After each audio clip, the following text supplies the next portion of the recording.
So what really goes into replacing a valve stem or a TPMS sensor? Check it out. All right, so now we got to let the air out of the tire. And then I'm going to prop you up while we're doing this. Hope we don't drop it. Drop it like it's hot. Drop it like it's hot. Drop it like it's hot. Drop it like it's hot. We'll just get you going right there for now.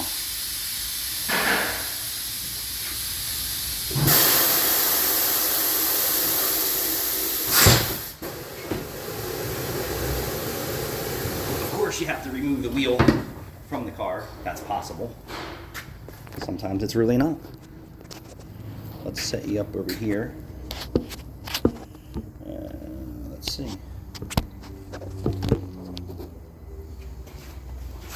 Are we still videoing? But video.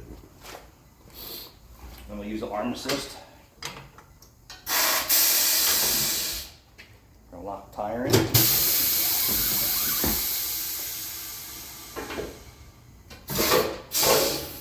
So some guys can just unbolt this. This sensor's already broke, so what does it matter? We're going to do broken valve stem, and then we're going to get our tire tool, turn it on.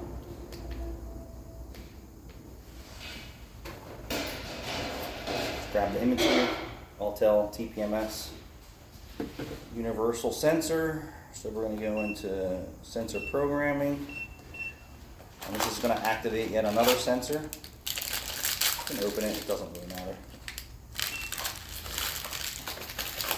I'm going to wait for that thing to say yay or nay.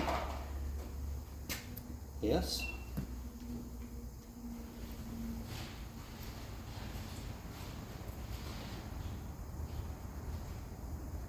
It says everything's okay. We're going to take the valve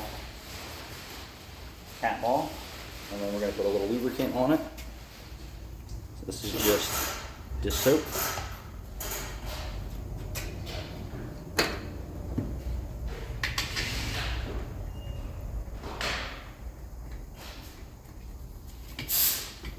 I like to pull it in without getting near the wheel or the rim. And we're going to unslip that off, and then we're going to inflate it, and then we're going to get it back on the car, and then we're going to reprogram the tire monitoring system.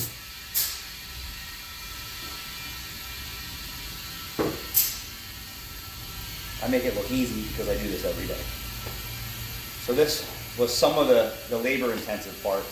And then next is the programming part, which sometimes is streamlined easy and sometimes it's not. Thanks for watching.